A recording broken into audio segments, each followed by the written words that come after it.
Bonjour à tous.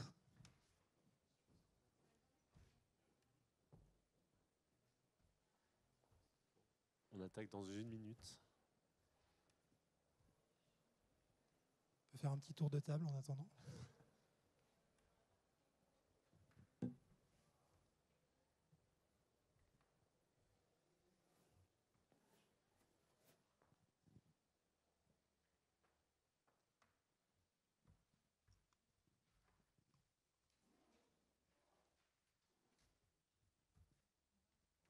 Oui, bonjour à tous. Donc, effectivement, on attendait les derniers quelques personnes supplémentaires, mais on va commencer.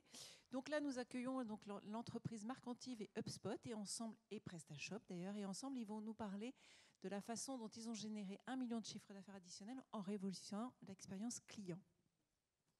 Merci. Bonjour à tous. Premier événement pour moi depuis le Covid. Ça fait plaisir de revoir un peu de monde. Je ne vais pas dire beaucoup de monde, mais un peu de monde quand même. Merci d'être là. Ça fait plaisir de vous voir. On a préparé une petite histoire aujourd'hui. C'est l'histoire de l'accompagnement qu'on a fait avec PrestaShop autour de la solution HubSpot. HubSpot qui est d'ailleurs présent sur le salon. Moi, je suis Christian Neff. Je suis le fondateur de Marcantive. Je suis consultant senior sur les sujets de la digitalisation depuis une dizaine d'années. Et j'ai l'honneur d'avoir avec moi Nicolas aujourd'hui, si tu veux dire un mot. Bonjour tout le monde, donc je suis Nicolas Rateau, je m'occupe du segment mid-market. En gros, pour schématiser, c'est les grands comptes e-commerce chez PrestaShop. Et on expliquera un peu plus ce qu'est PrestaShop, ce qu'est HubSpot, ce qu'est Marcantive. Donc Marcantive, pour faire très rapide, donc nous on est une société, un prestataire de services. On est à la croisée d'une agence, d'un cabinet de conseil et d'un intégrateur. On a une offre de valeur qui est aujourd'hui notre approche rebelle qui tient pour Resolve, Build, Execute et Learn. Donc c'est du conseil, de la mise en place de solutions et de solutions HubSpot notamment, de l'accompagnement agence, de l'accompagnement Ops, RevOps, et aussi on est un centre de formation Datadocker pour accompagner les clients à prendre en main ces solutions HubSpot qui sont assez faciles d'utilisation et on en parlera aujourd'hui. Une dizaine d'années d'existence, une quarantaine de consultants chez nous, un peu plus de 300 clients accompagnés. Et un petit mot sur PrestaShop, Nico ? Oui, PrestaShop, donc on est éditeur logiciel e-commerce. On a actuellement 300 000 sites qui sont live dans le monde, donc dans 180 pays. Et on est open source, donc ce qui fait que la notion de communauté est quelque chose de très important. On a plus d'1 million de membres actifs actuellement. Et je vous laisse lire tous les logos de sites qui peuvent nous utiliser. Et puis HubSpot. Donc HubSpot, pour ceux qui ne le connaissent pas, est une solution américaine qui est une solution CRM tout en un. Donc on va pouvoir faire tout ce que fait un CRM, donc suivre les ventes, mais aussi potentiellement des fonctionnalités de service client, des fonctionnalités de CMS pour propulser un site internet, des fonctionnalités de service pour gérer des tickets et plus encore. On en parlera un petit peu dans le cadre de cette présentation. Et puis, ils sont présents sur le stand D33, donc n'hésitez pas à aller les voir si vous avez besoin de plus d'infos sur la solution et sur ce que ça peut vous apporter. Donc, on peut voir ici sur ce schéma-là, on ne va pas rentrer dans le détail, mais que cette solution, comme je le disais, donc service, marketing et vente, va finalement nous permettre d'adresser différentes phases du funnel. Et donc, avec un certain nombre de fonctionnalités, on va envoyer de l'email, on va faire de la tâche, on va appeler des gens, etc., etc. Donc, on va faire beaucoup de choses qui vont nous permettre d'être en lien avec notre contact, notre prospect, notre client, avoir de l'impact business et améliorer cette expérience client. Et c'est ce qu'on va essayer d'illustrer aujourd'hui. Donc, on a prévu un certain nombre de choses. Alors, PrestaShop est du coup une société maintenant qui existe depuis un certain temps. Finalement, en 2018, quand on a commencé cette démarche-là, on partait loin parce qu'en termes de data, on n'avait pas de CRM. On était culture Excel, culture Outlook. Et donc finalement, c'était un grand chemin à parcourir qu'on a parcouru ensemble. On va parler aussi de la centralisation de la donnée et qu'est-ce que ça veut dire. On va parler aussi de ce que ça a généré dans les quelques premiers mois d'utilisation, puisqu'on parle, et c'est un peu le titre aussi de la keynote, 1 million de business additionnels. Et quel est l'impact aussi que ça a pu avoir sur la relation client. Et puis on va essayer de vous donner, au travers de toute cette presse-là, aussi un maximum de takeaways, donc des bonnes pratiques pour vous, pour les appliquer dans vos entreprises et faire en sorte qu'avec HubSpot, vous puissiez, vous aussi, faire 1 million ou plus de business additionnels. Et si vous avez des questions à la fin, n'hésitez pas à les poser. Et on va essayer, donc on a beaucoup de choses à dire, mais on va essayer de traiter toutes les questions si vous en avez. N'hésitez pas à vous manifester, ce sera avec plaisir. On rentre dans le dur, donc comment on passe d'Excel au CRM, donc c'est pas rien quand on est une boîte de 200 personnes. Mais peut-être avant ça, est-ce que tu peux nous parler de PrestaShop, parce que c'est pas forcément tout le monde ne connaît peut-être pas exactement ce que c'est, et des spécificités aussi de PrestaShop. Ouais, tout à fait. Donc, PrestaShop est un éditeur logiciel open source. Open source, ça veut dire quoi? Ça veut dire qu'on met on propose la solution e-commerce gratuitement. On la distribue librement. Donc, ce qui veut dire que d'un point de vue client, c'est absolument parfait parce que ça vous permet d'avoir l'assurance que vos données sont protégées, l'assurance de pouvoir customiser comme vous le souhaitez votre expérience e-commerce. Mais d'un point de vue marketing, pour nous, éditeurs, c'est beaucoup plus compliqué. Pourquoi? Parce que ça veut dire tout simplement que derrière, on va devoir faire tout un travail sur la data pour attacher une URL à un contact. C'est un vrai gros sujet. On l'abordera certainement après. Donc sur cette partie-là, voilà, si on en revient sur vraiment les grandes différenciations, on a effectivement une approche ABM qui est compliquée, on a une complexité à aller à l'international aussi, puisqu'on est dans 180 pays. Donc ça vous donne aussi pas mal de nécessité on va dire, de segmenter, de taguer avec une langue et d'envoyer les bons messages aux bonnes personnes. On a un écosystème qui est ultra riche avec des développeurs, avec des freelances, avec des agences. Enfin, voilà, donc on a énormément de contacts qui sont chez nous. Ce qu'il faut savoir, c'est que du coup, finalement, PrestaShop, c'est des grands sites comme le Slip français, des logos qu'on a vus sur la slide précédente, mais c'est aussi vous et moi et n'importe qui veut vendre 5 produits par mois. Exactement. Et qui monte un petit site dans son garage pour vendre des confitures. C'est aussi ce type de choses-là. Donc finalement, être client de PrestaShop, ça veut dire beaucoup de choses. On est des petits, des moyens, des grands, des compliqués, des pas compliqués, des internationaux, des français. Et tout ça, à un moment, il faut l'adresser avec un message et ça crée forcément une complexité pour PrestaShop. Exactement, on est quasiment sur un business à la fois B2B et B2C, puisque certains marchands font ça vraiment à côté et vont utiliser typiquement leur adresse Outlook, Gmail, etc. Donc on a une vraie complexité là-dessus. Et d'un point de vue sales, ce qu'on voyait d'un point de vue marketing, c'est qu'aujourd'hui on n'avait pas la capacité de segmenter les bases. Et donc peu ou prou, ce qu'on faisait, c'est un message unique et on envoyait à tout le monde. Le classique. Et qui ne fonctionne pas. Et donc, en résumé, finalement, PrestaShop, c'est un produit qui est gratuit. On n'a pas besoin de donner trop de data pour le récupérer. Donc ça, déjà, d'un point de vue business, c'est pas simple à gérer. On a des chiffres aussi énormes qui donnent le tournis. 300 000 visites, 300 000 websites installés en PrestaShop. L'international, plus de 200 personnes, 400 personnes à la fin de l'année chez PrestaShop. Tout ça qui utilise finalement aujourd'hui de l'email, du téléphone et qui adresse des clients. Et après, derrière, on a quoi? On a de l'Excel, on a Outlook, on a Google Suite. Ouais, exactement. Et du coup, forcément, des difficultés pour dérouler une histoire. Mais malgré tout, un business qui ne marche pas trop mal. Non, en 2018, quand je suis arrivé effectivement dans la structure, ça marchait même très très bien. Et on a une énorme croissance depuis ces dernières années. Mais ce qui était le point de départ, c'était de se dire qu'au final, la data était complètement disséminée au sein de l'entreprise. Et il n'y avait rien pour l'uniformiser et rien pour la centraliser. C'était un vrai sujet. Donc, on a commencé petit. Donc ça, c'était aussi quelque chose que HubSpot a pu faire. Et on en reparlera ensemble. Mais finalement, il y a eu plusieurs enjeux qui, à un moment, je pense, ont convergé en se disant, tiens, il faut qu'on centralise de la donnée. Il y a une première étape, il faut qu'on ait un outil pour les sales. Et puis derrière, très très vite, il faut qu'on ait un outil pour maîtriser notre donnée et adresser notre marché. Et on illustre ça ici, finalement, une logique de collaboration. C'est dans le CRM, j'ai besoin de voir mes contacts, mes comptes, mon écosystème, et de collaborer, intra-service, inter-service. J'ai besoin de pouvoir dérouler des initiatives, qu'elles soient marketing, qu'elles soient vente. Et donc finalement, j'ai besoin de le petit bras de pouvoir faire. Et puis j'ai besoin des petits yeux de pouvoir voir ce qui se passe, qui est ma data, qui sont mes clients, qui sont mes prospects, et de pouvoir les engager. Alors vous avez fait le choix d'HubSpot. Ouais. Est-ce que tu peux donner un petit peu les critères de ce choix-là aujourd'hui? Ce qui vous a emmené là-dessus? Il y a quelques alternatives. Qu'est-ce qui a fait que HubSpot a aujourd'hui remporter ce benchmark. Sur le benchmark, en fait, ça a été assez simple. J'avais des expériences sur d'autres types de CRM, notamment un concurrent américain avec un logo, avec un petit nuage. Et concrètement, d'un point de vue utilisation, c'est tout à fait personnel, mais pour moi, c'était l'enfer. Dès que je devais faire quelque chose, je devais faire appel à un tech pour modifier quoi que ce soit. Et étant donné qu'on avait besoin de le faire en mode POC, j'avais pas ces ressources-là. J'avais besoin d'avoir un outil qui était ultra simple à manipuler et fiable aussi dans la durée. Et c'est pour ça que HubSpot, pour moi, est apparu comme une très bonne solution. Parce que l'interface est vraiment simple à prendre en main et il y a assez de profondeur derrière pour vraiment pousser le CRM sur quelque chose d'assez loin, beaucoup plus que, je vais donner un nom, qu'un Pipedrive pour moi, ou un Airtable si vous le remodifier en mode CRM, qui sont très très limités au bout d'un moment. HubSpot, pour moi, avait cette vraie profondeur et c'est ce qui fait qu'on a fait ce choix. Et puis aussi, toi, tu n'es pas développeur, tu n'es pas architecte de système, tu es quand même dans la fonction commerciale, donc tu fais partie du métier. Et c'est quand même toi, tout seul, comme un grand, qui a mis en place les premiers jalons du CRM chez PrestaShop, qui a paramétré l'outil, qui a fait quelques initiatives avec du Zapier. Donc ça a permis aussi beaucoup d'autonomie côté PrestaShop pour se lancer et essayer de convaincre, un peu en approche POC, finalement une boîte de 200 personnes qui n'a pas de CRM et qui marche bien, à se dire tiens les gars, il faudrait peut-être qu'on centralise notre data. Exactement, et puis au final en mode POC avec un budget assez réduit puisque j'avais tout approuvé, j'avais peu de lignes de revenus là-dessus et j'avais pas de budget. Donc derrière, le fait d'arriver, de structurer, de montrer rapidement des résultats, ça a réussi à convaincre la direction d'investir.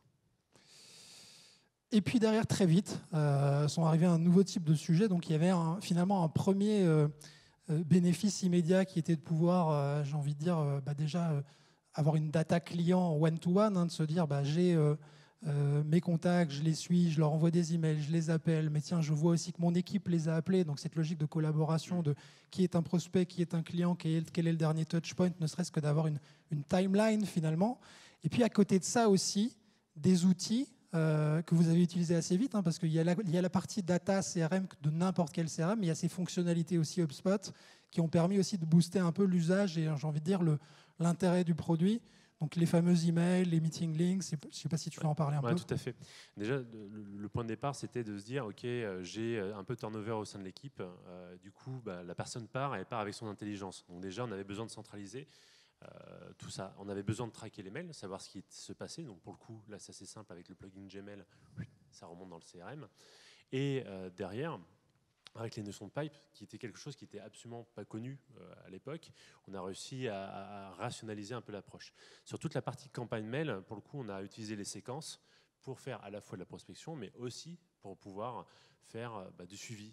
Et c'est des choses toutes bêtes comme ça, mais qui ont été paramétrées en l'espace d'un quart d'heure, 20 minutes, on va dire, avec le copywriting, peut-être 30 minutes. Et ça tourne tout seul. Et c'est très bien. Et on n'a pas plus d'efforts à faire. Et du coup, tout ce boost de productivité-là qui a aussi permis de créer de l'attraction et de l'appel d'air sur le CRM. À rappeler aussi, le CRM, c'est qu'un outil. Donc le CRM, ça ne fait pas tout non plus. Et très très vite, en fait, c'est posé... finalement, vous êtes un peu devenu victime de votre succès aussi avec votre opération CRM, à se dire, maintenant, on comprend aussi qu'on centralise de la donnée et on a commencé à avoir des conversations, centre de vérité unique, data forte, où est-ce que finalement, qui est maître sur quoi, parce qu'on avait finalement, au-delà de toutes les cibles qu'on avait, on avait aussi plein d'outils pour les gérer. On a la marketplace, on a l'endroit sur le site internet où on récolte des leads, on a l'historique, on a les Excel effectivement des personnes. Et à un moment, on se dit, tiens, comment on passe une step aussi en termes de data chez PrestaShop. On commence à parler intégration tierce aussi avec ces outils-là. Et finalement, de se dire, tiens, cette stratégie-là qu'on fait en one-to-one, comment est-ce qu'on lui donne un peu plus d'élan avec une solution comme HubSpot. Et là, on est rentré dans une logique de réflexion un peu plus large sur modéliser la donnée. Et modéliser la donnée, c'est évidemment des personnes. Donc ça, on a l'habitude de le faire en marketing, en CRM. On parle à des gens, on leur envoie des emails, on les appelle, on fait des rendez-vous. Mais chez PrestaShop et chez pas mal de business, il y a beaucoup plus que ça. En fait, on a des entreprises et puis on a des boutiques et on a des développeurs et puis on a des agences partenaires. Et donc, on a finalement une complexité de business qui, à un moment, doit aussi trouver sa place dans la modélisation de la donnée qu'on met en place. Et ça, c'est un travail qu'on a essayé d'accompagner et qui est toujours en cours. C'est un éternel chemin. Parce que finalement, si on résume de se dire demain, HubSpot, c'est le centre de ma donnée, la donnée, elle peut venir du marketing. Quelqu'un qui va à un moment télécharger, comme tu l'as dit, la version free de PrestaShop avec une adresse bidon ou avec une vraie adresse. Donc c'est aussi la réalité de l'open source et de l'open source et de la volonté que vous avez fait d'y aller. On a des contributions de tout un sales, j'ai appelé, j'ai fait un mail, j'ai téléphoné. Donc à un moment, ça va aussi enrichir les timelines et les fiches contacts. On a les contributions des clients parce qu'ils vont sur le portail et consomment des produits, tu en parleras tout à l'heure, mais on ne peut pas que vivre avec des produits gratuits. À un moment, il y a un business aussi là derrière. Je ne suis pas payé en amour. Et donc, on a derrière aussi le portail client qui récupère de la data, des commandes, des plugins, etc. Et puis finalement, ce qu'on a aussi envie de faire, c'est d'utiliser tout le dédale du web pour se dire, tiens, il y a des gens qui téléchargent le truc et qui vont l'installer sur 20 sites, 30 sites, 50 sites. Comment est-ce qu'on retrouve la trace de ces gens-là ? Et donc, on a des outils pour détecter de l'IP, on a des outils pour enrichir de la donnée, on a des outils pour aller automatiser des choses à l'extérieur, on a des outils pour réaliser des transcriptions écrites de certaines choses. Il y a tout un tas d'outils en fait, qu'on va être amené à utiliser. Et finalement, la data, c'est pas juste de la contribution individuelle, c'est pas juste de l'import, c'est finalement quelque chose de beaucoup plus large que ça, mais qui va nous permettre de se dire, tout ça, on l'envoie dans HubSpot et ça va nous permettre de mettre en place des choses. Et donc, c'était pas aussi simple que ça. Juste de manière très synthétique. Très synthétique. Ce qu'on a fait, et ça, c'est un projet que j'ai mené il y a à peu près 1 an et demi. Pour s'assurer que la donnée soit propre côté CRM, ce qu'on a fait, c'est on a mis une brique supplémentaire au-dessus pour raffiner la donnée. En gros, vous avez toutes les sources d'informations qui arrivent dans ce qu'on appelle un CDP ou un ETL. Et cette data est travaillée selon des règles métiers et raffinée. À partir d'un certain score de qualité, elle redescend dans le CRM. Ce qui nous permet d'être sûr et certain, pour le coup, que quand on met de la donnée à disposition des utilisateurs, que ce soit market, que ce soit sales, cette donnée, elle est activable. Voilà. Et donc finalement, c'est passé par... Alors il y a le côté très spectaculaire, dont on envoie des mails, on crée des workflows, on automatise, il y a des résultats, il y a du chiffre d'affaires autonome, il y a tout ce côté-là, j'ai envie de dire, qui s'anime et qui prend vie quand on utilise cette plateforme. Mais il y a ce côté, j'ai envie de dire, un peu plus solfège, un peu plus scolaire, de se dire, tiens, il faut qu'on commence à travailler Excel, il faut qu'on commence à travailler réconciliation de données, et du coup de se dire, comment est-ce qu'on va qualifier, taguer nos contacts, nos comptes, nos sites, nos développeurs, comment on crée du lien finalement entre tous ces objets-là. Donc ça a été aussi un gros travail qui a dû être mené et qui nous a permis finalement, au fil de l'eau, de manière non figée, de faire évoluer aussi HubSpot assez facilement. Donc, et avec beaucoup d'autonomie côté PrestaShop. Donc faire évoluer un CRM, c'est quoi ? Potentiellement rajouter des étapes de pipeline, rajouter des produits, rajouter des propriétés. Donc, juste pour vous dire, le pipe sales a été modifié une dizaine de fois en 1 an et demi. Et on a fait le choix de scinder en deux. Parce qu'on a une équipe SDR, on a une équipe BizDev, d'avoir un pipe full dédié à SDR et d'avoir un pipe full dédié à BizDev. Il y a un point qui est important, c'est quand vous êtes sur ces réflexions-là de structuration de la donnée, etc., surtout appuyez-vous par des gens en externe, donc typiquement marketing, qui vous permettent de prendre un pas de recul. Parce que vous avez tellement la tête dans le guidon et ça vous semble tellement naturel sur certains trucs que vous le formalisez et des fois ça l'est pas en fait pour le reste du commun des mortels. Et c'est important de bien le formaliser pour que les autres le comprennent parce que vous allez trouver facilement des solutions derrière. Et autant avec beaucoup d'outils, on a une complexité qui est finalement et technologique et méthodologique. Avec HubSpot, au moins la technologique, là, c'est bon. On la met un peu de côté. Mais elle reste méthodologique, ou en tout cas elle reste process de se dire comment est-ce qu'on va faire vivre nos pipes, comment est-ce qu'on va améliorer notre donnée, comment on va aussi matérialiser finalement ces objets. On parlait du deal, mais derrière l'opportunité qui va être derrière récupérée depuis la marketplace. Qu'est-ce qu'on récupère ? Est-ce qu'on récupère du produit ? Est-ce qu'on récupère du prix ? Est-ce qu'on récupère de la récurrence ? Comment est-ce qu'on la modélise ? Est-ce que derrière il y a des cas d'usage spécifiques marketing ? Est-ce qu'on va envoyer des mails toutes les semaines, tous les mois ? De quoi on va parler ? Et de quelle data on a besoin ? Typiquement, comme on aide les sales aussi à avoir une meilleure visibilité. Donc là, ce qu'on a fait, c'est qu'on a remonté au niveau du deal des champs qui sont des champs compagnie. Comme ça, dans le pipe, ça va leur permettre de savoir exactement quelles sont les entreprises qui doivent targeter en priorité. C'est des choses toutes bêtes comme ça, mais ça nous permet, pour le coup, d'avoir des niveaux de lecture qui sont bien plus importants et donc de gagner en productivité. Donc, et maintenant, qu'est-ce qu'on fait avec toutes ces données ? Parce que là, du coup, on s'est bien armé. On a scrappé nos sites, on a injecté de la donnée, on a récupéré nos Excel, on a connecté nos sites et on a mis HubSpot au milieu de tout ça. Ça ne répond pas à la question de qu'est-ce qu'on fait finalement avec toute cette donnée-là, parce que j'ai envie de dire c'est que là que ça commence finalement, parce que pour l'instant, on a centralisé. Et c'est là où on va illustrer finalement ce cas. Et si tu peux nous raconter cette histoire de comment on passe de 300 000 URL. 300 000 URL, ça veut dire 300 000 boutiques détectées avec du PrestaShop. Aujourd'hui, on a des outils sur Internet qui existent, qui nous permettent de récupérer de manière, comme Google balaye le web, on a des outils en fait, qui vont nous balayer des URL, nous détecter les technologies installées. Et là, on va se dire, tiens, Moi, je donne PrestaShop gratuit depuis longtemps et finalement, il y a 300 000 sites qui en ont à un moment fait l'usage. Tout à fait. Et de là, ces 300 000 personnes, j'ai plein de choses à leur vendre. Donc, si tu peux nous raconter cette aventure de comment est-ce qu'on finit par leur vendre quelque chose à ces gens. Yes, donc si vous vous souvenez de la brique ETL, elle traite à peu près 4 millions de sites tous les mois en termes d'enrichissement. Ces 4 millions de sites redescendent dans le CRM et on arrive à isoler comme ça 300 000 sites qui sont sur du PrestaShop. Sur les 300 000 sites, on est capable de dire, OK, grâce à l'enrichissement, on sait que via le niveau de trafic qui est relevé, via les notes Google PageSpeed Insight, via X critères, on sait que ces sites, on pense que ces sites font plus d'1 million d'euros de CA. Voilà. Le proxy qu'on a utilisé, c'était assez simple, c'était le trafic mensuel. On a utilisé un truc tout bête, c'est trafic mensuel x 12, fois le taux de conversion moyen dans le pays, fois le panier moyen dans le pays. Ça vous permet déjà de segmenter votre base et après de faire des tests. Donc à partir de ce moment-là, deuxième enjeu, c'est d'arriver à réattribuer des contacts à des entreprises. Donc il y a un gros travail aussi qui est fait au niveau d'HubSpot et au niveau de l'ETL pour rattacher les deux.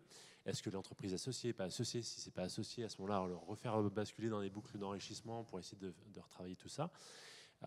Derrière, une fois que vous avez ces deux briques-là qui travaillent l'une avec l'autre et qui sont rattachées, envoyer des emails qui sont personnalisés.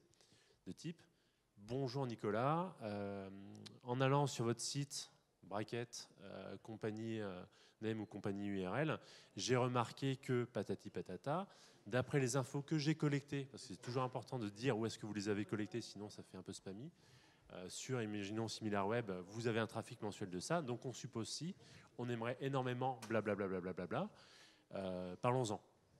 Et ça marche très bien. Même des fois trop bien, puisque quand j'ai lancé, je me suis retrouvé avec plus d'une centaine de réponses par jour à traiter. Et donc, qu'est-ce qu'on vend à ces gens-là? Parce que ça, c'est vrai qu'on a parlé de PrestaShop, qui est le CMS, donc l'outil finalement gratuit. Qu'est-ce qu'on leur vend à ces gens-là? C'est quoi le produit PrestaShop? Exactement. Autour de PrestaShop, donc vous avez le CMS et après vous avez des modules, donc des fonctionnalités additionnelles que vous pouvez ajouter. Vous avez aussi des instances d'hébergement qui sont optimisées pour du PrestaShop. Ce produit-là, je l'ai créé tout simplement à la suite de 200 interviews utilisateurs. Donc des gens qui étaient dans mon segment. Je n'ai pas cherché à vendre quoi que ce soit au début. J'ai juste cherché à comprendre quels étaient leurs besoins. À partir de leurs besoins, on a fait un MVP qui a été validé et ce MVP s'est transformé en produit.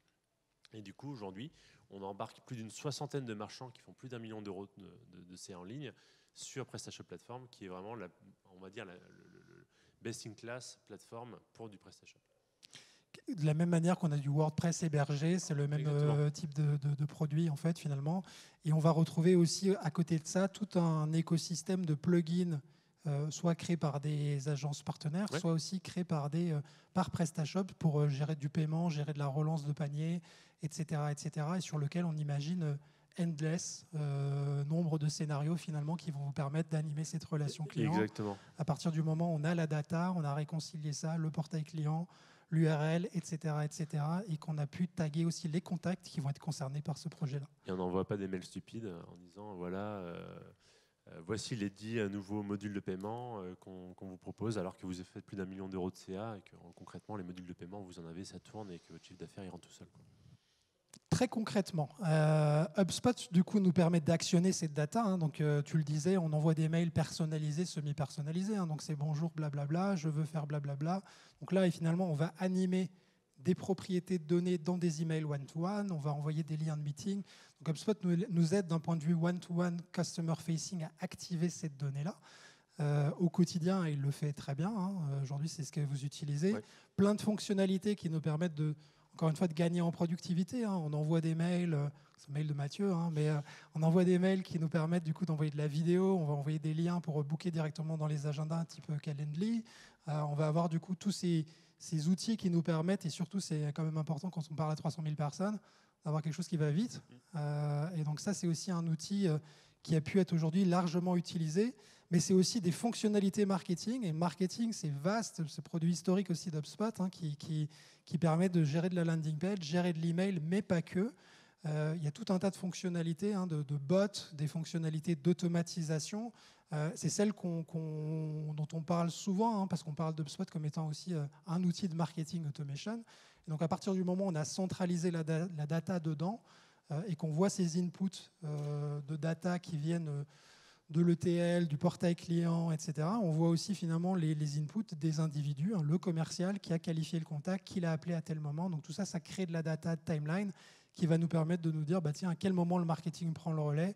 Et donc là, on a imaginé des scénarios automatisés, et HubSpot intègre nativement aussi tous ces effecteurs et toutes ces conditions de je mets un délai, j'envoie un mail, je crée une tâche pour une personne. Je crée des tâches, je crée des campagnes. Typiquement, quand vous êtes dans une étape du funnel, on va vous pousser notamment l'adresse mail à notre compte Facebook Ads pour pouvoir faire du retargeting.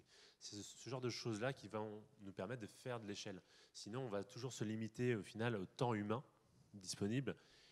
Et est-ce que la personne est en forme ou pas, quoi. Donc concrètement, pour ce qu'il est un business, c'est juste pas possible. Et donc, ce qu'on retrouve ici, finalement, c'est tout un tas d'effecteurs. On a aussi un écosystème d'applications qui se connectent à HubSpot. Je crois qu'il y a Slack, il y a tout un tas d'outils, de webinars, etc., etc. Je crois que c'est plus de 1000 applicatifs aujourd'hui qu'on peut connecter à HubSpot. Et tout ça de manière pseudo-native ou complètement native, puisque finalement, c'est à ta portée, toi, user, administrateur de la solution, finalement de se dire tiens, je vais changer le propriétaire de ce contact-là parce que c'est un autre pays ou parce qu'il a fait telle demande ou parce que maintenant il a été détecté finalement comme un client qui fait plus d'1 million alors qu'il a changé de segment parce que ses métriques ont évolué. Donc finalement, je le fais passer sur une autre équipe et je le fais passer dans un nouveau segment, marketing par exemple, et tout ça un peu comme des Lego, sans grosse complexité et sans... pour reprendre l'image du nuage bleu, sans passer par un intégrateur qui met 3 semaines à intégrer ce genre de choses-là, plus un devis, plus derrière de l'inertie, et finalement plus ça prend du temps et ça coûte de l'argent, on le fait pas. Et pour se rendre compte que des fois, c'est pas le bon truc. Ouais. Un truc tout bête, par contre, c'est penser à avoir cette rigueur-là aussi de tout documenter. Ça peut paraître pénible à faire, etc. Mais quand vous regardez les évolutions que vous faites dans le temps sur le CRM, c'est toujours important, soit parce que vous avez quelqu'un qui vient prendre votre relais, soit... je ne sais pas, par exemple, vous avez besoin de voir ce qui s'est déroulé un an après, de comprendre quelles étaient les étapes. Donc toujours tout documenter. Et parce que ça peut vite devenir un arbre de Noël, ce truc-là. Ouais. Et plus c'est compliqué, généralement, c'est pas parce que c'est compliqué que ça marche mieux. Donc la simplification, souvent, c'est bien. On va souvent remplacer les choses, améliorer les choses, plus que rajouter de manière infinie aussi des scénarios et des initiatives. Donc ça, c'est... HubSpot nous donne la main pour faire. Maintenant, il faut aussi avoir les idées claires sur qu'est-ce qu'on veut faire. Et donc, ça ne vient pas remplacer la stratégie que vous avez pu avoir chez Presta. Exactement. Et l'outil est tellement bien fait que des fois, effectivement, on s'amuse avec. Et on s'amuse à faire des arbres à embranchement avec 15 embranchements.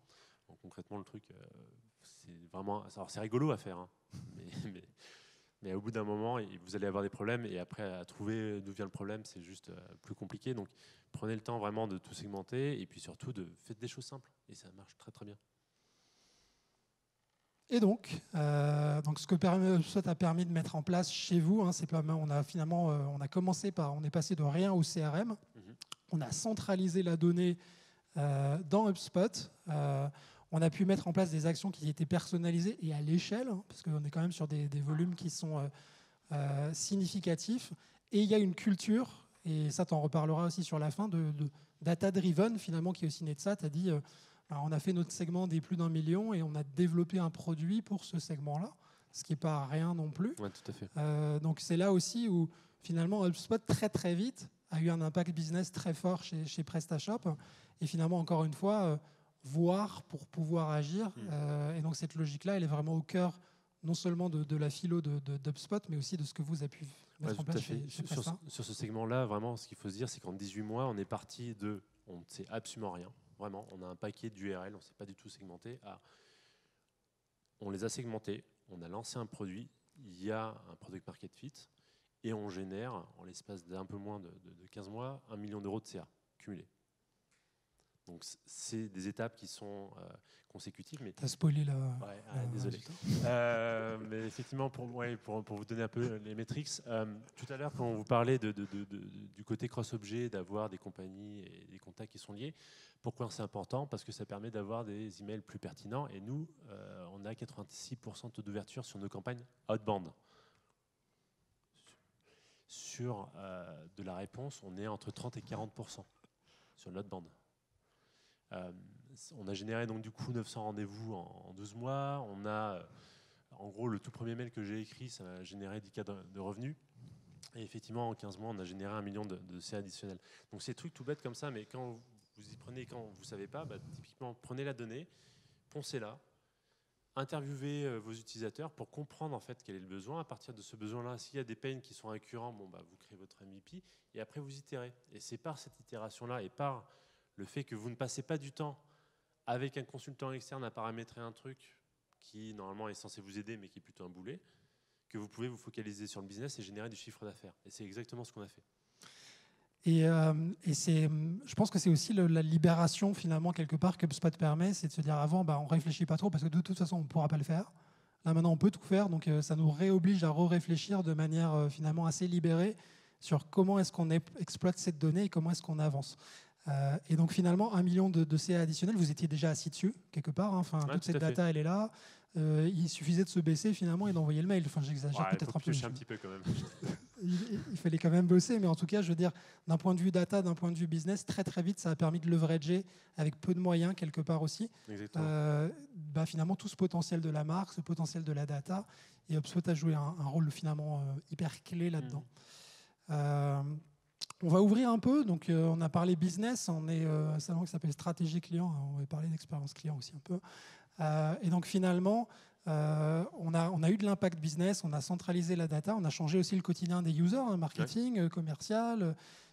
Et finalement, l'intérêt de tout ça, ça a été vraiment aussi de passer sur vraiment une logique, j'ai envie de dire, très data-driven. Et je pense que ce n'est pas fait pour être lu, mais vous voyez un peu le niveau de reporting aujourd'hui qui sont utilisés par les équipes chez PrestaShop sur combien est-ce qu'on a généré de contacts, combien on a eu de rendez-vous, combien ils ont ouvert les emails. Donc toutes les stats que tu nous sors là sont des stats aussi réelles et qui drivent au quotidien, chaque semaine, chaque mois, l'utilisation du produit. C'est mon tableau de décision, en gros. C'est ça qui me permet de piloter l'équipe. Aujourd'hui, vraiment, je suis passé du côté solo entrepreneur au sein de PrestaShop à une équipe technique plus sales, on va atteindre une quinzaine, vingtaine de personnes. Sans ça, sans les inputs, effectivement, côté équipe, sans les inputs côté final, le touchpoint, les différents touchpoints qu'on a, je serais incapable de prendre des décisions. Donc le fait d'avoir aujourd'hui des dashboards, encore une fois, qui sont assez simples, je peux au bout d'un moment, si je me rends compte que ce graphique-là, je ne regarde pas assez, le remanier ou même l'effacer, sans avoir à appeler quelqu'un, sans avoir à appeler un data analyst ou ce genre de choses-là, c'est vraiment un gain de temps et puis ça me permet de prendre de meilleures décisions, plus rapides et donc du coup d'impacter davantage. Et donc, on en revient finalement à tout ce qu'on a mis en place et tout ce qu'on a évalué. Donc finalement, mettre en place cette base de données, capitaliser sur la data et rentrer dans cette logique d'amélioration continue. Donc impact business direct, mais aussi finalement impact positif aussi sur la cible. Parce que finalement, ça vous a rapproché aussi beaucoup de ces marchands, de ces agences, parce que vous les connaissez mieux, vous avez une segmentation.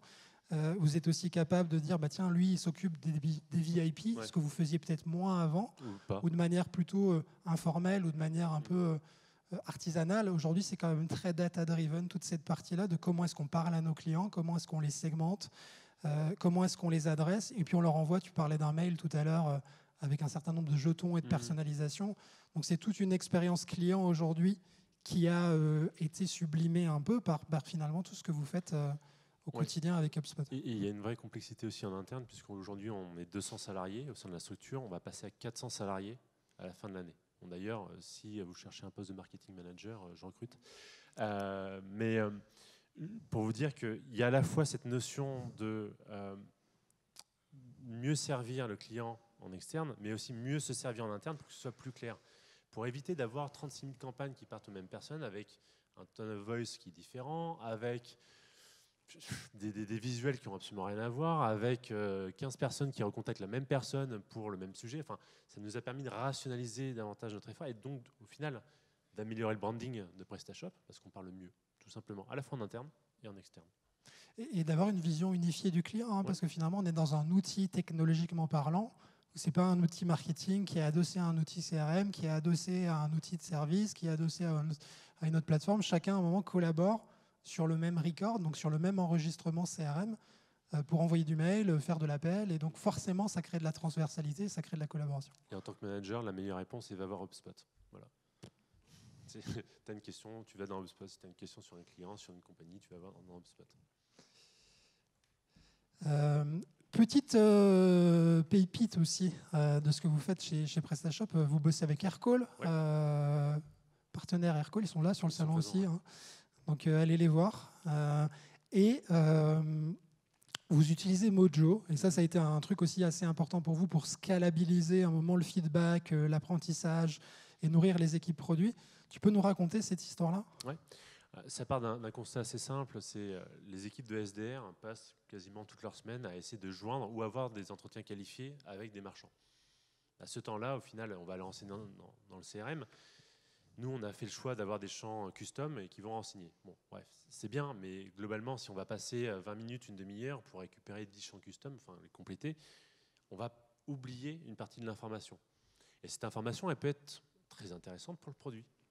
Donc, de façon très simple, on passe nos appels de Aircall, l'activité est remontée bien entendu dans HubSpot, et les appels sont retranscrits dans Mojo, ce qui permet à l'équipe produit, tout simplement, derrière, quand ils ont des questions sur des notions de RP, des notions de PSP, donc solution de paiement ou ce genre de choses-là, d'aller directement dans Mojo, de taper le mot-clé et de voir toutes les conversations qui remontent sur ce sujet-là.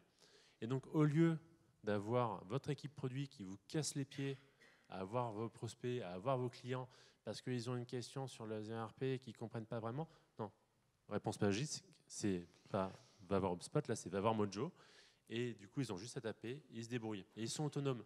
Et sans vous prendre du temps, parce qu'à un moment, on a tous notre boulot. Hein, les marketeurs, ça market, les chefs, ça chef, et les vendeurs, ça vend. Donc à un moment, on n'a pas toujours le temps. C'est pas qu'on veut pas, c'est qu'on est dans le jus. Et donc répondre aux équipes produits, etc., et trouver un créneau, et tout ça, c'est compliqué. Et on veut pas parasiter. On le fait pas trop. Et donc on perd beaucoup d'intelligence et beaucoup de valeur. Et donc la technologie au service de l'apprentissage. Exactement. Donc on rationalise chaque moment qui est passé avec une personne extérieure. Au final, tout est enregistré, tout est comptabilisé quelque part, et ce quelque part, c'est dans HubSpot, pour s'assurer que la donnée soit utilisable a posteriori. Et prochaine étape, du coup, sur HubSpot, Service Hub, du coup, qui est finalement la suite qui gravite toujours autour du CRM et de la data pour nous permettre de gérer du ticket, gérer du NPS, gérer du CSAT, gérer du chat, gérer du service client au sens large. Donc ça, c'est aussi des fonctionnalités potentiellement que vous réfléchissez à implémenter potentiellement sur les prochains mois et pour accompagner aussi le versant satisfaction et feedback peut-être sur un produit qui est aussi un produit qui a évolué beaucoup, hein, ce Service Hub qui a eu un revamp récent et qui accélère beaucoup sur ce segment. Yes. Wow. Takeaways. Donc on arrive tout doucement sur la fin de notre petite présentation. 39, on est parfait. On a encore 20 minutes. Surtout toi. Donc déploiement progressif. Donc juste pour résumer, en fait, pas avoir peur d'HubSpot. Hein, donc le déploiement pour le mettre en place, c'est un outil qu'on va pouvoir mettre en place de manière progressive. Aujourd'hui, on a une genre de cathédrale finalement autour d'HubSpot, mais on n'a pas démarré comme ça non plus. Hein. C'est un outil qui reste scalable. C'est la même plateforme. On n'est pas sur quelque chose. On n'est pas sur des briques et des murs qu'il faut casser. On est plutôt sur des cloisons qu'on va déplacer. Donc ça nous a permis finalement de grandir dans l'outil de manière assez flexible. Et ça, c'est une vraie qualité de ce qu'HubSpot a. Hein. C'est le CRM. Ce qui est important à retenir aussi, c'est que le CRM, c'est pas qu'un outil. C'est aussi une philo. Hein. Et à un moment, il faut réfléchir un peu de data. Il faut être structuré. Il faut être organisé. Il faut savoir penser segment. Et ça ne. Il faut le mettre dans le crâne des sales aussi. Vraiment. C'est-à-dire que c'est pas méchant comme remarque, mais un sales, c'est fait pour vendre et c'est pas fait pour remplir forcément un CRM. Donc, en tant que manager, l'une de mes fonctions, c'est de m'assurer qu'ils aient tous les outils, mais qu'ils les remplissent aussi. Et pour le coup, d'optimiser cette partie-là, c'est ultra important. Et donc, c'est plus facile quand on a des managers comme Nicolas qui sont assez data-driven. C'est pas toujours le cas. Hein. Donc, ça, c'est important en termes de conduite du changement, finalement, d'avoir des managers qui vont être aujourd'hui très sponsors de la data, sponsors du CRM et qui vont, à un moment, prendre les bonnes habitudes dans un outil. HubSpot le rend bien, j'ai envie de dire, parce qu'on a ces outils de facilitation commerciale, on va être vite à l'aise, on comprend facilement. Donc, on va passer un bon moment dans cet outil-là. Et finalement, l'outil ne remplace pas quand même la stratégie. Aujourd'hui, vous êtes quand même beaucoup cassé la tête, pas à développer des choses, pas à paramétrer des outils, mais quand même à se dire qu'est-ce qu'on fait, qu'est-ce qu'on raconte, comment on segmente. Est-ce que c'est les moins d'1 million? Est-ce que c'est les plus de 2 millions? Quelle histoire on leur raconte? Quel produit on leur vend? Comment est-ce qu'on va le faire? Exactement. Et finalement, HubSpot ne va pas faire ça. HubSpot va donner le référentiel pour le faire, mais ça reste aujourd'hui dans vos mains. Et finalement, ça libère quelque part la pensée du marketeur et du vendeur parce que ça devient possible. Et donc, HubSpot a vraiment permis finalement de passer dans cette logique data-driven. On améliore ce qu'on mesure avec un outil qui est flexible, évolutif, scalable, puissant, complet. Et j'ai plus de place pour la suite. Donc, mais en tout cas, qui fait bien le job pour révolutionner votre expérience client. Passer de 0 à 1 million, peut-être plus. En tout cas, c'est ce qu'on vous souhaite. Et PrestaShop, donc pour la petite, on ne pouvait pas faire cette presse sans finir aussi là-dessus. PrestaShop est un outil qui s'intègre aussi à HubSpot. Donc, vous l'utilisez pour vous en tant que CRM, mais certains e-commerçants l'utilisent aussi tout à fait. pour faire de la relance de panier abandonné, de la segmentation, de l'emailing, finalement une base de données un peu plus pour travailler avec nos contacts sur une logique e-commerce. Et c'est natif, c'est gratuit, ça marche super bien. On l'utilise pour pas mal de clients chez nous aussi. Donc ça, c'est vraiment un produit qui est très sympa. Et donc, pour conclure, vous faites de l'e-commerce, utilisez PrestaShop. Si vous voulez à un moment un CRM, allez voir HubSpot, stand D33, et je pense qu'ils pourront vous donner de quoi avancer et en tout cas prendre le chemin de la croissance. Et si vous avez des questions, il y a Christian. Ok. Et donc voilà, nous on accompagne le process, la technologie et tout ce type de projet-là avec une équipe d'une 40aine de personnes. On est aussi un organisme de formation Datadocké. On a un partenaire HubSpot depuis 2013, je crois. Et donc ce sera avec plaisir qu'on traitera vos questions si vous en avez. Je crois qu'il nous reste 5 minutes. 5 minutes, c'est parfait. Alors, est-ce que vous avez des questions?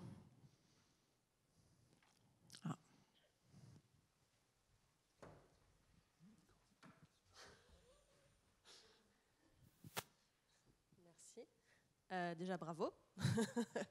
Et quand vous êtes arrivé en 2018 et du coup que les choses fonctionnaient bien telles quelles, justement tout cet aspect de change management, comment le gérer en interne en fait? Quand vous avez des équipes qui se disent pourquoi changer? Alors il y a eu 2 phases. Il y a une première phase, c'est quand je suis arrivé, effectivement une sorte de rapport d'étonnement, de comprendre comment ça fonctionne et de comprendre quelles étaient les limites. Et les limites, c'était quand on a un stagiaire qui part, globalement il y a sa boîte mail qui est effacée et donc toutes les interactions qu'on a derrière avec la population qu'on visait. Donc, typiquement, dans mon cas, c'était les agences. Donc, c'est à partir de ce constat-là. Deuxième constat, c'était de dire, aujourd'hui, on n'a rien pour centraliser l'information. Donc, en gros, lister un peu les problèmes, sauf qu'on ne va pas avoir cette direction en disant, non, mais ça ne va pas, il y a ça, il y a ça, il y a ça. Quand on va avoir une direction, c'est plutôt pour apporter des solutions. Et donc, du coup, en listant les problèmes et en mettant en face une solution, on m'a dit, vas-y, go, essaye. Et après, c'est la preuve par l'exemple, tout simplement. C'est en le mettant en place, en montrant qu'au niveau du service, ça fonctionne. Alors, les autres services côté revenus commençaient à venir me voir en disant « Attends, c'est quoi ton truc? Comment tu fais ?» etc. C'est vachement bien. Nous, on se fait chier avec Excel. Enfin, c'est l'enfer. Sachant que chaque sales a son propre Excel. Donc, du coup, je dois reconsolider des trucs avec des import data. Enfin, bref, c'était merdique. Du coup, le mot est passé au niveau du revenu, et puis quand a été agréé au niveau du revenu, on est remonté au niveau du marketing, et ainsi de suite. Donc il y a un gros travail en interne de conviction, parce qu'effectivement, il y a ce côté syndrome, non, ça roule. Et à l'époque, Presta faisait déjà plusieurs dizaines de millions d'euros de CA, on pouvait se dire, ça va, c'est tranquille. Mais en fait, non, on peut aller chercher beaucoup plus en faisant pas énormément. C'est plus facile de changer des entreprises quand on a des champions. Donc Nico, c'est un champion chez PrestaShop. Donc c'est quelqu'un qui va défendre aussi, qui est un peu le go-to. À un moment, il faut aussi dire les choses. C'est que, tiens, tu as une question sur HubSpot, tu discutes avec Nico. Il a paramétré, il sait comment ça marche, il va pouvoir te répondre. Donc c'est bien d'avoir à un moment des ambassadeurs internes. C'est effectivement, tu le dis et tu as raison, le côté exemplaire du management. Parce que ça, c'est souvent un des problèmes, c'est que les managers eux-mêmes, mais envoie-moi l'Excel lundi comme d'habitude parce que moi, HubSpot, j'ai pas trop envie d'y aller. Et donc ce type de comportement-là va à un moment, c'est sûr que l'équipe derrière, elle va pas être à fond dans l'outil si derrière les managers s'en désolidarisent. Donc on a besoin effectivement que ce soit bottom-up d'un point de vue d'usage, mais aussi top-down d'un point de vue à un moment exigence. Et à un moment d'avoir, moi j'aime bien dire, si ce n'est pas dans HubSpot, ça n'existe pas. Ouais. Ça marche bien. Et vraiment, il faut que ce soit un motto, et que ce soit répété. Et quitte à vraiment apparaître pour un niais. Hein. Enfin, moi, le côté d'avoir HubSpot, c'est vraiment, limite, ils m'ont fait un t-shirt pour ça. Ouais, vraiment. Mais parce qu'on est obligé d'avoir cette rigueur-là et de répéter. Il y a des choses qui peuvent vous paraître absolument évidentes en tant que sales ops, en tant que responsable, etc. Je vous assure que pour les équipes, ça ne l'est pas. Et surtout quand vous prenez des profils qui ont X années d'expérience et qui ne sont pas forcément passés par ça. Ouais, et puis bien mettre le curseur aussi sur le ramp-up. En fait. Je veux dire, ça ne sert à rien de vouloir tout faire en 3 mois. C'est souvent le but. Tiens, on passe de rien, on veut tout. Et on se donne 2 mois ou 6 semaines. Nous, on le voit souvent dans les projets, dans les conversations commerciales qu'on a. On passe de rien, ça fait 20 ans qu'on n'a rien. Et dans 6 semaines, on veut tout. Alors oui, c'est faisable. Sauf que derrière, emmener le people, ça prend du temps aussi. Donc c'est important à un moment d'inscrire ce projet-là dans quelque chose d'un peu plus long. Pas d'un point de vue outil, parce que l'outil, encore une fois, le permet. Mais d'un point de vue usage, d'un point de vue conduite du changement et d'un point de vue change. Et en tant que manager, il y a un truc qui est très bien, c'est la HubSpot Academy, pour le coup. Moi, je suis une grosse feignasse, vraiment. Enfin, je ne vais pas refaire 2 fois le même boulot. Donc, du coup, dans mes onboarding, qui sont aujourd'hui sur un Notion, boum, voilà, il y a une phase où, sur la semaine 2 de l'onboarding, voici tous les modules que la personne doit faire. Voilà. Et à la fin, pour le coup, petit interro le vendredi pour savoir si elle a fait. Et c'est scolaire, oui, mais c'est ce qui permet aussi de vérifier que tout passe. Je confirme, c'est absolument canon la HubSpot Academy. Je suis un énorme fan. Moi, je réapprends tout. C'est formidable. D'ailleurs, un des trucs sur lesquels ils insistent, tu sais, c'est vraiment qu'il y ait des SLA entre les ventes et le marketing et des réunions d'alignement sales marketing. Bon, tu nous en as pas parlé, tu peux pas nous parler de tout, mais c'est quelque chose que vous arrivez bien à animer, à la fois ces SLA super clairs, vente marketing et les réunions d'alignement. Ouais, sur le côté market, oui, c'est un vrai sujet. Moi, j'ai fait le choix cette année d'avoir un marketeur qui m'est rattaché directement pour justement éviter d'avoir le marketing qui est dans sa tour d'argent, une tour d'ivoire, et puis fait ses concepts et voilà. Non, c'est pas possible. Donc, c'est rattaché directement à la partie sales. Et au-delà de ça, à nouveau, on a toujours la data. C'est-à-dire qu'on a effectivement un service aujourd'hui qui est un service web market. Dès qu'ils prennent des décisions, dès qu'ils font des choix de campagne, je dis OK, mais quel est le fondement data de cette décision? Si la réponse est on trouvait que c'était beau, ils se prennent un scud. Voilà. Et ça arrive souvent. Une autre question? Alors moi j'en ai une. Du coup, devenir data-driven, ça impose quand même de changer l'organisation de l'entreprise, puisque vous dites justement le marketing doit être attaché à vous. Donc on suppose qu'il n'y a pas que le marketing que ça bouleverse. Non, tout à fait. Alors, c'est à mon niveau, donc vraiment côté le segment mid-market, où je vais avoir le marketing qui m'est rattaché. Et cette personne-là va travailler avec une sorte d'agence qu'on a en interne. Et effectivement, en termes d'organisation, ça demande à ce qui est, des sponsors. Et typiquement, notre CRO est ultra sponsor de cette démarche-là. Et donc, va la pousser à la fois au sein de ses équipes, aux autres départements, mais également auprès du CFO, du CPO, donc Chef Product Officer, et ainsi de suite, pour s'assurer que tout soit ramené côté HubSpot. Donc c'est pas uniquement, comme le disait Christian, c'est pas en tant que moi champion et je suis tout seul avec mon bâton de pèlerin. Il faut vraiment qu'il y ait plusieurs relais à des niveaux de décision assez élevés pour que ce soit impulsé et que ce soit quasiment une priorité pour la boîte. Ouais, et puis après, ça se fait pas en 2 minutes non plus. Je veux dire, là, on a commencé ça en 2018. Ouais. Donc typiquement, ça prend aussi un certain temps. Je pense que ça sert à rien de courir. Il faut emmener tout le monde. Et typiquement, on a encore pas mal de choses qui ont été faites. On a encore beaucoup de choses à faire aussi. Parce que voilà, c'est un chemin, c'est une hygiène et en fait, on n'est jamais finalement arrivé. C'est un parcours. Ouais, et le business est ultra itératif. Enfin, regardez le Covid, ça a quand même remis à plat beaucoup de choses. Forcément, vous devez vous adapter, vous devez évoluer, changer des habitudes. Si on n'avait pas le CRM en période de Covid, piloter des équipes sales avec des Excel, c'est mort. C'est absolument mort. Donc là, il y a comme ça des éléments qui, pour le coup, malheureusement, nous ont donné raison sur ces choix-là. Une dernière question. Ou une remarque. Ou une remarque. Un commentaire. Merci. Merci à vous d'être présents. Merci d'avoir été là.